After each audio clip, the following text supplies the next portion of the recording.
আসসালামু আলাইকুম রহমতুল্লাহ। আলহামদুলিল্লাহ, আজকে বলদ গরুগুলার দেখলা আসলাম। তো দেখা মনটা অনেক জুড়াই গেল গা। মাশাল্লাহ দিলে অনেক ভালোই স্বাস্থ্য হয়েছে। তো এই গরুগুলা 2 মাস আগে কেনা ছিল। তো আলহামদুলিল্লাহ আজকে যখন দেখলাম অনেক ভালোই লাগতেছিল। আর যারা ক্রেতা তারাও আসছে দেখতেছে গরুগুলা, তো তাদেরকেও দেখাইতেছিলাম। আর এই পুরা গরুর দায়িত্ব কিন্তু আমার উপরে। তা আলহামদুলিল্লাহ প্রথমে অনেক ভয় পাইছিলাম যে এত ফ্রেমের বড় গরু বা অনেক শুকনা গরু ছিল। তো চেষ্টা করছি যে নিজের সর্বোচ্চটা দিয়ে চেষ্টা করতে। তা আলহামদুলিল্লাহ চেষ্টা করছি, আল্লাহ দিছে। তো গরুগুলো আজকে দেখেন যে কেমন স্বাস্থ্য হয়েছে। আর আপনাদের যদি কারো বলদ গরু লাগে, এগুলো আবার ষাঁড় গরু না, বলদ গরু লাগে, আপনারা স্ক্রিনে যেই দেওয়া নাম্বারে এই নাম্বারে যোগাযোগ করতে পারেন। আর এটা কিন্তু আমার নাম্বার না, এটা হলো খামারের যে মালিক আছে এই উনাদের, তাদের নাম্বার। আর এইখানে কিন্তু 16-17টা বলদ গরু আছে।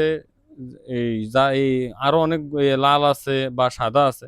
আপনাদের যদি কারো লাগে ইনশাল্লাহ তাদের সাথে যোগাযোগ করতে পারেন। প্রায় 16-17টা বলদ গরু আছে। আর এই খামারের ঠিকানাটা হইতাছে আপনার চাঁদপুর জেলা হাজীগঞ্জ থানা, হাজীগঞ্জ গ্রাম। থানার সামনেই কিন্তু খামারটা, থানার পাশে। হাজীগঞ্জ থানার পাশেই কিন্তু খামারটা। ওইখানে আইসা যে কেউ বললে দেখাই দিবে। আর আপনারা যদি নাম্বারেও যোগাযোগ করতে চান, যোগাযোগ করতে পারেন।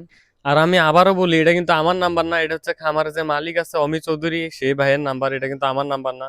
গরু শুধু আবার আমার মনে করে কল দিয়েন না। এটা যদি কারো গরু লাগে তারাই শুধু কল দিয়েন, কারণ ওনারা অনেক ব্যবসায় ব্যস্ত মানুষ। আর সবগুলা গরু এই ছোট ভিডিওতে দেখানো হয় নাই, মানে দেখানোর সময় পাই নাই। যে কয়টা বাইর করছি এই কয়টাই দেখাইছি। এখন একের পর এক গরুগুলা দেখেন। তো এই মনে 4-5টা গরুই মনে করছি বাইর করতে পারলাম। যারা ক্রেতা ছিল তাদের চাহিদা অনুযায়ী বাইর করছি, যারা যারা পছন্দ করছে বাস।